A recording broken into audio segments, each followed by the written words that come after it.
उपसंहार करते हैं। तो पूरे कठोपनिषद का सारा संक्षेप यह है, बासरवा के पुत्र उद्दालक, उद्दालक के पुत्र नचिकेता, नचिकेता बालक छोटे हैं लेकिन उनको जीवन की बड़ी समझ है और जिज्ञासा भी है। नचिकेता को यह समझ है जो हम दान कर रहे हैं वह श्रेष्ठतम होना चाहिए, श्रेष्ठतम का दान ही पुण्य कहलाता है। पिता को बूढ़ी और जर्जर दूध न देने वाली गाय का दान करते हुए देखकर कहता है कि आप क्या कर रहे हैं, ये तो आप घर का कचरा दान में दे रहे हैं। दान का मतलब ही है कि आप श्रेष्ठतम का दान करें। आप भले 25 गाय दान न करें, एक ही गाय दान करें, पर दुधारू गाय दान करें। तो गहरी समझ और जिज्ञासा दोनों नचिकेता के पास है। विश्वजित यज्ञ में प्रिय चीज़ों का दान किया जाता है। तो नचिकेता ने अपने पिता उद्दालक से पूछा, मैं आपका पुत्र हूँ, आप मुझे किससे दान में दे रहे हैं? तो नाराज पिता ने गुस्से में कहा कि मैं तुम्हें यमदेव को दान करूंगा, मृत्यु को दान करूंगा। नचिकेता मृत्यु के पास पहुंच गए। इस संसार में बहुत कम ही लोग हुए हैं जिन्हें मृत्यु का अनुभव हुआ है, जिन्होंने मृत्यु के पश्चात जीवन जिया है। एक तो नचिकेता और दूसरा रमण महर्षि। रमण महर्षि को भी 17 साल की आयु में पूर्ण रूप से मृत्यु का अनुभव हो गया था। मृत्यु का जब अनुभव हो जाता है तो वह हर चीज़ की नश्वरता को तत्काल समझ लेता है। जब आपको लगता है कि मर ही गए तो फिर कुछ बचता कहाँ है। रामकृष्ण मठ में नाग महाशय कई दिन बेहोश पड़े रहे, तो लोगों ने कहा मर गए, फिर वे जिंदा हो गए। तो शरद चंद्र चक्रवर्ती ने कहा हम लोग तो आशा छोड़ दिए थे कि आप मर गए हैं। तो नाग महाशय ने कहा अरे कर्म पूरा किए बिना कोई मरता है क्या? तो जितनी देर मृत्यु का अनुभव हुआ, चाहे वो 1 घंटे का हो, 2 घंटे का हो, 2 क्षण का हो, लेकिन वह अनुभव आपको नश्वरता का पाठ जरूर पढ़ा देता है। शरीर नश्वर, मन नश्वर, ये पाठ पढ़ा देता है। गुस्से में पिता ने नचिकेता को मृत्यु के द्वार भेजा तो नचिकेता को यह अनुभव हो गया, प्रगाढ़ अनुभव हो गया नचिकेता को मृत्यु का। मृत्यु के देवता से साक्षात्कार होने पर मृत्यु के देवता यमदेव ने 3 वरदान मांगने को कहा। पिताजी प्रसन्न हो जाए, 1 वरदान दिया। 1 वरदान अग्नि विद्या का दिया। 1 वरदान स्वर्ग का देना चाहा। स्वर्ग भी नश्वर है, इसलिए उन्होंने इस वरदान को ठुकराते हुए आत्मविद्या का वरदान मांगा, इससे कम नहीं चाहिए, और इसी पर टिके रहे। श्रेय मार्ग का वरदान मांगा, प्रेम मार्ग को ठुकरा दिया। नचिकेता जो मृत्यु के बीच अमृत की खोज कर रहा है, जब आत्मविद्या का वरदान मांगा तो यमदेव ने कहा कि यह तो मेरी सीमा को पार कर रहा है, यह देवों की सीमा को भी पार कर रहा है, मतलब यह मृत्यु के पार जा रहा है। मृत्यु के पार तो कोई गया नहीं है। सच कहें तो हम लोग बार बार मरने का सरंजाम और संयोग जुटाते हैं, श्राद्ध संस्कार आदि कर प्रेत से पितर बन जाए, फिर मनुष्य बन जाए, फिर मरे, फिर पितर बने, मतलब बार बार हम मृत्यु का सरंजाम जुटाते हैं। लेकिन नचिकेता तो अद्भुत निकला, वह मृत्यु से अमृत का वरदान मांगने लगा। ऐसा कर्म जो सावित्री नहीं कर पाई। सावित्री भी यमदेव से 3 वरदान मांगी थी, नचिकेता भी यमदेव से 3 वरदान मांगा। सावित्री ने मांगा कि मेरे सास ससुर को आंखें आ जाए। सावित्री ने दूसरा वरदान मांगा कि मेरे पिता भी पुत्रवान हो जाए, उनको पुत्र नहीं है। तीसरा वरदान मांगा कि मुझे 100 पुत्र हो जाए, लेकिन पति नहीं है, इसलिए पति के प्राण को वापस करें तभी तो पुत्र होगा। सावित्री ने अमृत विद्या का वरदान नहीं मांगा। सावित्री ने मृत्यु से मृत्यु का ही वरदान मांगा। यमदेव ने जिनको जिनको वरदान दिया है, नचिकेता उनमें से एक अनूठा हुआ है जिसने मृत्यु से अमृत का वरदान मांगा है, आत्मा का वरदान मांगा है। मृत्यु और माँ अमृतंग माया, इस रहस्य को हम नहीं जान पाए। हम मृत्यु और माँ मृत्यु और गमया यह कह देते हैं। हम जीवन जीते हैं, साधन जुटाते हैं, कर्म करते हैं, स्वर्ग लोग गए, यहाँ गए, वहाँ गए। नचिकेता को यमदेव कहते हैं कि तुम छोटे बच्चे हो, हम तुमको जीवन के बहुत सारे साधन देते हैं, सुंदर स्त्रियाँ, स्वर्ग राज्य, देवताओं का वैभव, ये सब कहा। तो नचिकेता बोला महाराज मैं तो मृत्यु के पास बैठा हूँ, ऐसा कोई वरदान आप दे रहे हो क्या जो आपके द्वारा भी नष्ट नहीं होगा? आप मारोगे नहीं, सताओगे नहीं, आप पीड़ा प्रताड़ना नहीं दोगे? यमदेव ने कहा कि यही तो नहीं होगा, सोचने की बात है। हम सब भी जो जमा कर रहे हैं यह मृत्यु का साधन है या अमृत का साधन है? ये बहुत महत्वपूर्ण प्रश्न है। नचिकेता बोला आप जो दे रहे हैं सुंदरियाँ, अप्सराएं, 100 वर्ष तक का भोग, बिना बीमारी के, बिना परेशानी के जो शरीर दे रहे हैं आप, ये जो सुख है यह मृत्यु का वरदान है या अमृत का वरदान है? किसी ने कहा कि हम रिश्वत नहीं लेते। तो कितने तक नहीं लेते?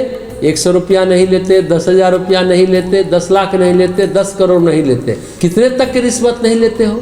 क्यों नहीं लेते हो? तो पकड़े जाने के कारण नहीं लेते हो। पकड़ा जाना एक प्रकार से मृत्यु ही तो है। यही बात है। नचिकेता एक एक कर सब वरदान यमदेव का सुनता गया। जब सारा वरदान नचिकेता यमदेव का एक के बाद एक सुन लिया, फिर कहा नचिकेता आत्मा का क्या होता है यह? फिर यमदेव ने कहा ना नचिकेता आत्मा का क्या होता है यह मत पूछो। अरे ऐसी ऐसी स्त्रियां जो मनुष्य को निस्संदेह अलभ्य है, ऐसा धन अलभ्य है, ऐसा सौंदर्य अलग है, जो मर्जी है वह मांगो। तब नचिकेता बोला अरे मनुष्य धन से कभी तृप्त नहीं होता, आपके दर्शन पा लिए तो धन पा ही लेंगे। इसको तो छोड़िए आप, हम तो आत्मज्ञान ही मांगते हैं। सच भी है, हम जो जीवन में साधन जुटाते हैं, पुण्य जुटाते हैं, स्वर्ग जुटाते हैं, लेकिन मृत्यु से अमृत की ओर जाना नहीं जुटाते। मृत्यु से मृत्यु का ही वरदान मांगते हैं। ये काम सावित्री भी नहीं कर सकी, यमलोक गई भैंसे का पूंछ पकड़कर, लेकिन नचिकेता ने मृत्यु से अमृत का वरदान मांगा। जब यमराज ने देख लिया, परख लिया कि यह बालक पक्का है, तब आचार्य के रूप में यमदेव जीवन का रहस्य समझाते हैं। सच भी है, कुपात्र को विद्या नहीं देनी चाहिए। गोबर भरे कमंडल में दूध का दान नहीं दिया जाता। नचिकेता के चित्त में कोई गोबर नहीं है, यह तो शुद्ध चित्त मनुष्य है। इसका विवेक पक्का है और वैराग्य पक्का है। पतंजलि कहते हैं कि विषय से रुचि हट जाए, यानी सुख भोग से रुचि हट जाए तो समझे वैराग्य है, और अगर प्रकृति से ही रुचि हट जाए तो वह पर वैराग्य है। यह परीक्षा जब यमराज ने ले ली, तब नचिकेता को आगे की कक्षा में प्रवेश कराते हैं। यमाचार्य कहते हैं, नचिकेता दो ही रास्ते हैं, एक श्रेय का रास्ता और एक प्रेय का रास्ता। प्रेय का रास्ता आपको बार बार पुनरागमनाय च कराता है, और श्रेय का रास्ता आपको अमरत्व का वरदान देता है। पर ध्यान रखने की बात है, शरीर कभी अमर नहीं होता, आत्मा ही अमर होती है। गायत्री मंत्र में पहला पद तत्सवितुर्वरेण्यम है। ये पहचानो कि वरण के योग्य क्या है। श्रेय या प्रेय, वरण्यम यानी वरण के योग्य क्या है। वर का एक मतलब होता है श्रेष्ठ, तो श्रेष्ठ ही वरण के योग्य है।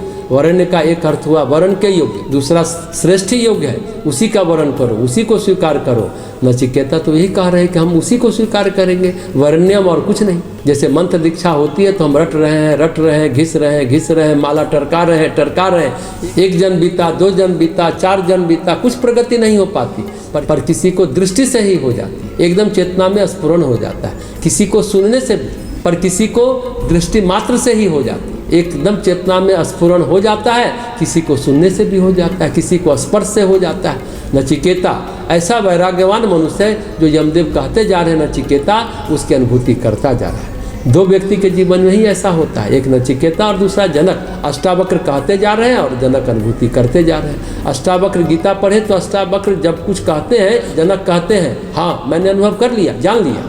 जनक इस मामले में नचिकेता से ज़्यादा प्रगाढ़ है, प्रतिभा के धनी है। अष्टावक्र और जनक का संवाद शब्दों का आदान प्रदान तो नहीं है, अनुभूतियों का आदान प्रदान है। अष्टावक्र केवल शब्द ही नहीं देते, जनक को अनुभूतियाँ प्रदान करते हैं। यमदेव नचिकेता के वैराग्य की परीक्षा लेते हैं। जब नचिकेता उत्तीर्ण हो जाता है वैराग्य की परीक्षा में, तब ज्ञानोपदेश करते हैं, अग्नि विद्या सिखाते हैं और ब्रह्म विद्या सिखाते हैं। यमदेव कहते हैं कि तुम 3 दिन हमारे दरवाजे पर बैठे रहे भूखे प्यासे, हम तुम्हें 3 वरदान देंगे। तो नचिकेता को यमदेव एक पिता की संतुष्टि, दूसरा अग्नि विद्या, तीसरा आत्मविद्या यानी ब्रह्म विद्या का वरदान देते हैं। अष्टावक्र जनक को केवल एक ब्रह्म विद्या की अनुभूति देते हैं, अनुभूति देते हैं, शब्द नहीं। जब नचिकेता कहता है मुझे आत्मविद्या दीजिए, मृत्यु का रहस्य समझाइए, तो वरदान देने से पहले यमदेव उसकी परीक्षा लेते हैं। तो 2 वरदान के लिए वह सुपात्र है, तीसरे वरदान के लिए पात्रता की परीक्षा होती है। परीक्षा में बहुत सारी सांसारिक और प्राकृतिक विभूतियाँ, सिद्धियाँ, उपलब्धियाँ प्रलोभन देते हैं और वह देने को तैयार है। नचिकेता कहता है नहीं, केवल आत्मविद्या की बात करता है। नचिकेता की तीव्रता को देख लेते हैं तो फिर उसे आत्मविद्या का रहस्य समझाते हैं। जिसका वैराग्य पक्का है उसको साधना की आवश्यकता नहीं है। साधना इसलिए है कि विवेक वैराग्य हो। वैराग्य हर चित्त में पैदा नहीं होता है, हर चित्त में नहीं उपजता है। महर्षि पतंजलि ने पर वैराग्य और विवेक ख्याति दोनों को एक बताया। जहाँ पर वैराग्य है वहाँ विवेक ख्याति हो ही जाएगी। नचिकेता का वैराग्य प्रबल था, पर वैराग्य तो नहीं कह सकते, वह बहुत ज़्यादा प्रबल नहीं था। अगर पर वैराग्य प्रबल रहता तो पिता की संतुष्टि और अग्नि विद्या नहीं मांगता और स्वीकारता भी नहीं। ऐसी क्या घटना घट जाती है कि पर वैराग में सब कुछ हो जाता है। पर वैराग में प्रकृति से तादात्म्य विसर्जन हो जाता है, फिर विवेक ख्याति में चित्त ईश्वर के प्रकाश से प्रकाशित हो जाता है। विवेक ख्याति तभी होती है जब चित्त शुद्ध और शून्य होता है। पर वैराग में मन का सूत्र ही टूट जाता है, प्रकृति के सारे सूत्र टूट जाते हैं। पर वैराग्य में अपने आप समाधि लग जाती है। विवेक तो छोटी बात है, विवेक में उचित अनुचित का ज्ञान है। सामान्य विवेक हमें समझाता है कि शांति और स्थिरता से चित्त की परतें टूट जाएंगी, कुछ करना नहीं है, यह समझाया विवेक ने। सामान्य वैराग क्या होगा? चित्त में जो घटना घटती है, चाहे छोटी घटना हो या बड़ी घटना, उसे इग्नोर कर देना है, अनदेखा कर देना है। पानी का बुलबुला है, अपने आप उछल कूद कर समाप्त हो जाएगा। अगर आप उसमें आप कर्तव्य ढूंढते हैं, मतलब आप में वैराग का अभाव है। ये विवेक और वैराग अद्भुत विद्या है। फिर वह वही करेगा जो उसके आत्मविद्या में सहयोगी और सहायक होगा। जो सहयोगी और सहायक नहीं है वह काम वह नहीं करेगा। प्रकृति में आप जितना कर्म करेंगे उतना ही रस्सी की परत कसती चली जाएगी। एक अवस्था ऐसी आनी चाहिए, मान लीजिए खाना खाना है, शौच आदि क्रिया करनी है, पर मन आपका निष्पन्द रहना चाहिए। रस्सी की परत कसती चली जाएगी, एक अवस्था ऐसी आनी चाहिए। चलिए मान लीजिए खाना खाना है, शौच आदि क्रिया करनी है जब तक शरीर है, पर मन आपका निष्पन्द रहना चाहिए। ये भाव है विवेक और वैराग्य के चरमावस्था। निमित्त बन जाना। निमित्त का अर्थ होता है अहंता के अवरोध को हटा देना।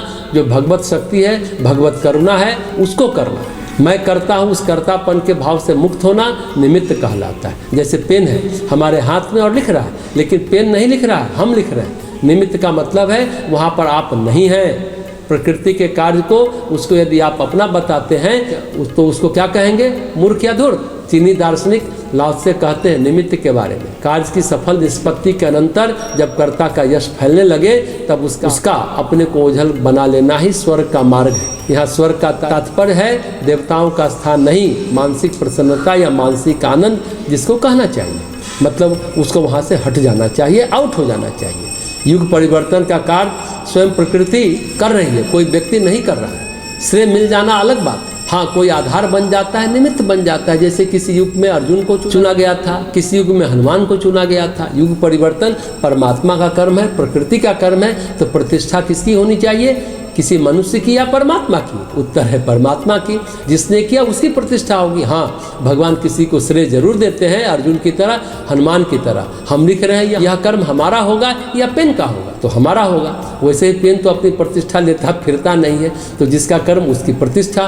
पेन माध्यम है, बस इतनी सी बात है। यह विवेक सभी को होना चाहिए। निमित्त से ज़्यादा हम कुछ भी नहीं है। विवेक होगा तो हम निमित्त बनने के बदले, माध्यम बनने के बदले भगवत प्रेम मांगेंगे। अगर विवेक नहीं होगा तो हम धन पद प्रतिष्ठा मांगे, यानी फाइनली मृत्यु को ही मांगेंगे। ईश्वरीय प्रेम से बढ़कर कुछ भी नहीं है। गोपीनाथ कविराज भी कहते हैं जीवन मुक्त आत्माएं भी ईश्वरीय प्रेम के लिए तरसती हैं।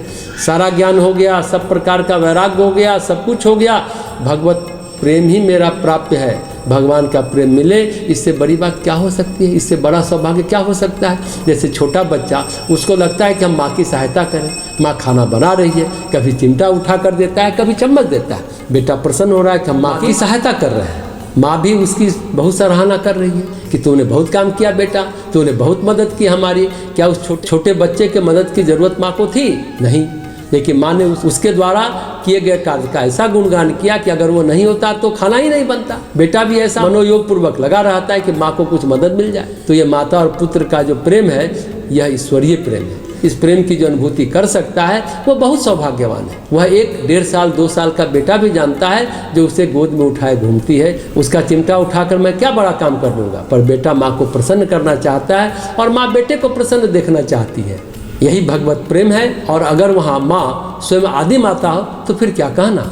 माँ सब जानती है कि किस बच्चे को खिचड़ी चाहिए और किस बच्चे को पूरी चाहिए। त्योहार में किसी बच्चे को पूरी देती है और किसी को खिचड़ी। ये माँ के अलावा कोई नहीं जानता किसकी तबीयत खराब है और किसकी तबीयत खराब नहीं है, वह सब जानती है। यह अटूट भरोसा ही भगवत प्रेम का कारण बनता है। अगर कर्म बढ़ा और यश की प्राप्ति हुई, इससे पहले वह निकल जाता है, ओझल हो जाता है। यही है पर वैराग्य, यही है विवेक ख्याति। पर वैराग्य आपको वह सामर्थ्य देता है कि समय के अति अल्प हिस्से में, नैनो सेकंड में आप सब कुछ छोड़ सकते हैं। तो नचिकेता को यमदेव कहते हैं ये वही है जो तुम जानना चाहते थे। परमात्मा ही सब कुछ है। एक एक बात क्रमवार समझाते हैं। जीवन क्या है, जीवन का सार क्या है, परमात्मा जीवन में किस तरह वास करता है, फिर उसकी तलाश का क्रम चलता रहा। उसका एनाटॉमी और फिजियोलॉजी सब समझाते हैं और समझाकर उसको पक्का करते हैं कि वह वही है जिसको तुमने जान लिया। देखिए शब्द कब बने रहते हैं और अर्थ कब बनते हैं। तो बात सिर्फ इतनी है कि चलनी में दूध जमा नहीं किया जा सकता। चलनी के दूध को हम नहीं पी सकते। हाँ, चलनी का दूध केवल देखा जा सकता है। वैसे ही अगर धारणा शक्ति नहीं है तो शब्द को आप धारण नहीं कर सकते। आप देख सकते हैं लेकिन अर्थ ग्रहण नहीं कर सकते। और ये धारणा शक्ति विवेक वैराग्य से आती है। ये सब धारण नहीं कर सकता। हमारा मोह जो है ना, वो हमें धारण करने नहीं देता। मोह कीचड़ है। गीता में भी भगवान कहते हैं जब तेरे मन का, जब तेरे चित्त का मोह यानी कीचड़ हट जाएगा ना, तब तुम समझोगे कि सुनने योग्य क्या है और समझने योग्य क्या है। तब तुम सही सही समझोगे।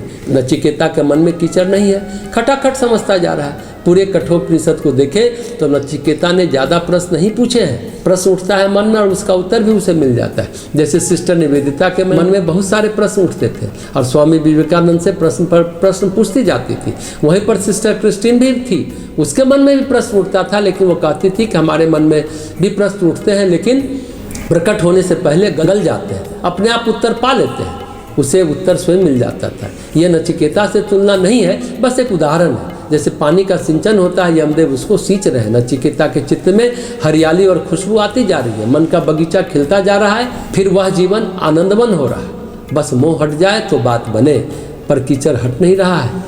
और एक बात ध्यान से समझने की है, कीचड़ से कीचड़ नहीं हटता। जितना पाप कीचड़ है उतना पुण्य भी कीचड़ है, क्योंकि पुण्य भोगते समय पुण्य काल में हम प्राय होश में नहीं रहते और फाइनली हमसे कुछ पाप हो ही जाता है, इसलिए पुण्य कीचड़ है। अगर विवेक है तो पुण्य कीचड़ नहीं बनेगा। कैसे?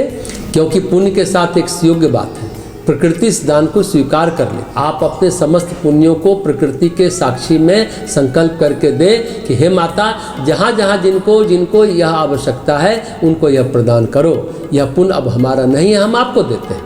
प्रकृति स्वीकार कर लेती है। पाप का दान प्रकृति स्वीकार नहीं करती, पर पुण्य का दान प्रकृति स्वीकार कर लेती है। जैसे हम अपने घर में किसी को अन्न का दान दे सकते हैं, वह स्वीकार है, पर बिच्छू दान कर रहे हैं वह स्वीकार नहीं है।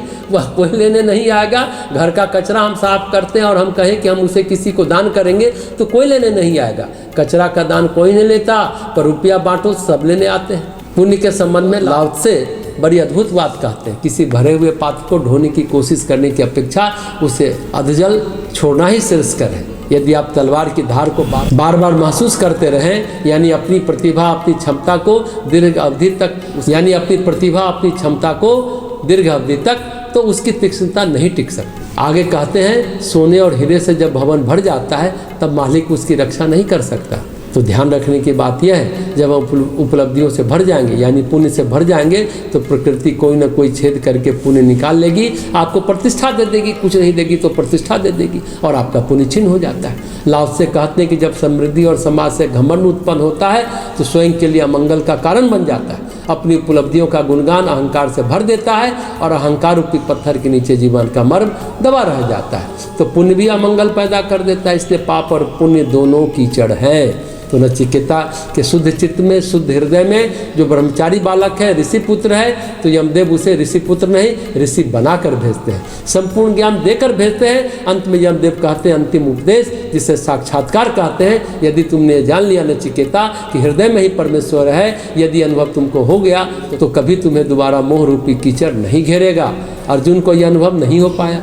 अर्जुन ने भगवान का विश्व रूप देखा, भगवान ने दिखाया कि यह जो पूरा विश्व है वह हम ही हैं, लेकिन एक अनुभव नहीं हुआ, अंगुष्ठ मात्रा पुरुषो अंतरात्मा। सोचने की बात है, अगर अर्जुन की पात्रता होती नचिकेता की तरह भगवान उसको विश्व रूप नहीं दिखाते। नचिकेता की तरह अर्जुन को हृदय में ही अपने को दिखा देते, यानी परमात्मा का एहसास अर्जुन को हो जाता। लेकिन एक बात यहाँ और समझने की है, अगर ऐसा हो जाता तो अर्जुन फिर युद्ध ही नहीं करता, क्योंकि उसको फिर सबके हृदय में वही दिखाई देने लगता। तो कठोपनिषद है जीवन की समझ। जीवन मृत्यु दोनों में बसे आत्म तत्व, जिसे अमृत तत्व कहते हैं, उसकी समझ है और उसका साक्षात्कार है। लेकिन यह साक्षात्कार तभी होता है जब नचिकेता जैसी पात्रता हो, नचिकेता जैसा शिष्य और यम जैसा आचार्य हो यानी गुरु। नचिकेता जैसा शिष्य हो तो शब्द अनुभव का रूप लेते हैं और यम जैसा आचार्य हो तो पूरा ठोक पीट कर विद्या प्रदान करते हैं। यम जैसा गुरु हो तो वह कुपात्र को विद्या नहीं प्रदान करते हैं। गुरु पहले उसकी सत्पात्रता सिद्ध कर देगा, फिर उसमें अनुभव उड़ेगा। शिष्य और गुरु के बीच शब्दों का आदान प्रदान नहीं होता है, अनुभव का आदान प्रदान होता है। नचिकेता को यमदेव ब्रह्म की अनुभूति दे रहे हैं। तो कृष्ण यजुर्वेदीय कठोपनिषद समाप्त होता है, अंत में शांति पाठ करते हैं। ओम सहनावतु सहना भुनक्तु सह वीर्यं करवावहै तेजस्विनावधीतमस्तु मा विद्विषावहै। ओम शांति शांति शांति।